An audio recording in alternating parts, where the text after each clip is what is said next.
बिस्मिल्लाहिर्रहमानिर्रहीम। Urdu hand writing में जो सबसे अहम बात है, सिर्फ़ दो हर्फ अगर ठीक हो जाए जो कि टेल बनाते हैं तो काफ़ी हद तक उर्दू की लिखाई कंट्रोल में आ जाती है। देखें, दो हर्फ में पहला हर्फ आपके सामने लिख रहा हूँ, शेप ऑफ मून। अगर बच्चा इस शेप ऑफ मून की ठीक से प्रैक्टिस कर लेता है तो बच्चे की 50% लिखाई कंट्रोल में आ जाती है। मसलन देखें, मैंने आपके सामने स्ट्रोक्स डिस्कस किए पहले लेक्चर में।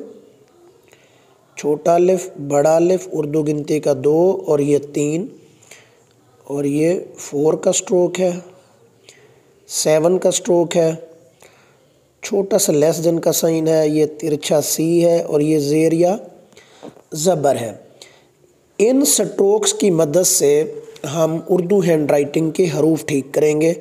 देखिए, मैंने anti clockwise shape of moon बनाया इधर से। ये इधर से जो बनेगा एंटी क्लॉकवाइज और जो इधर से बनेगा वो क्लॉकवाइज होगा। ये भी आपने बनाना है। ये देखें ऐसे, ये anti clockwise shape of moon बन रहा है। ये ऊपर वाला एंटी क्लॉकवाइज है और नीचे वाला क्लॉकवाइज शेप ऑफ मून है। ये जो मैं बना रहा हूँ अब, ये क्लॉकवाइज है। अब देखिए सीन कैसे लिख रहा हूँ, छोटे छोटे 3 दंदाने और छोटा अलिफ, ये वाला स्ट्रोक प्लस इसके साथ शेप ऑफ मून। ये देखें, इसका एक पार्ट ये हो गया, एक पार्ट ये हो गया और एक ये और एक ये, 4 पार्ट हो गए। इसी तरीके से सेब का बीज आपको मैंने बताया था कैसे बनाना है। सेब का बीज, फिर छोटा अलिफ, फिर इसके साथ शेप ऑफ मून। अब देखें, जो बच्चा जब लिखेगा तो वो साथ साथ बोलेगा। मसलन कैसे बोलेगा, सीन की फॉर्मेशन क्या है, छोटे छोटे 3 दंदाने, छोटा अलिफ और शेप ऑफ मून। शीन कैसे है, ये स्लाइड प्लस छोटा अलिफ प्लस शेप ऑफ मून।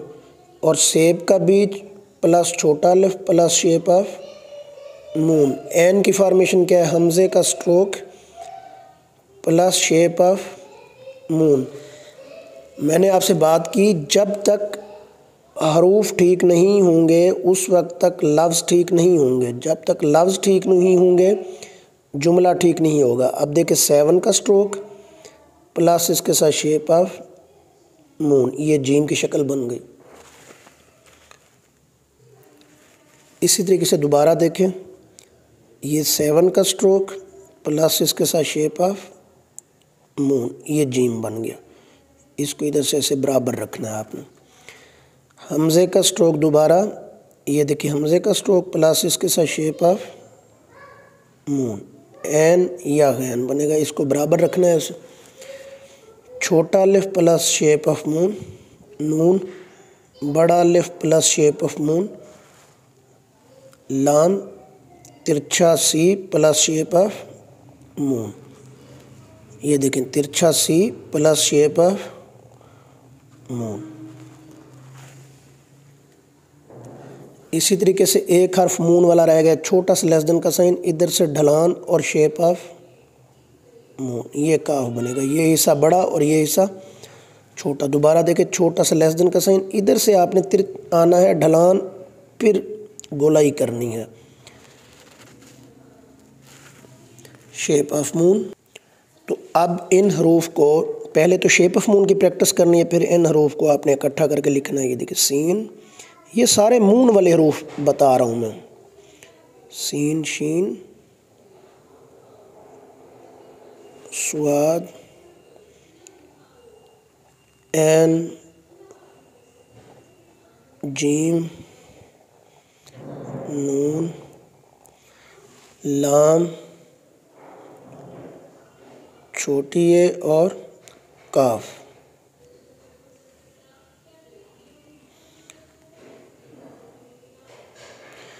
छोटी ए काफ को देखें दोबारा, इधर से आपने मुड़ के आना है ऐसे।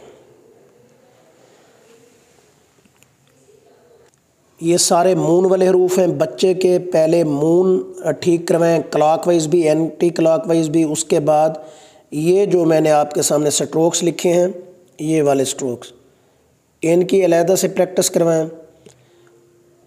और आपका बच्चा जब मून वाले हरूफ लिखना सीख लेगा, फिर बोट वाले हरूफ हैं, फिर दाल और रे और हर्फ आपके कंप्लीट हो जाएंगे।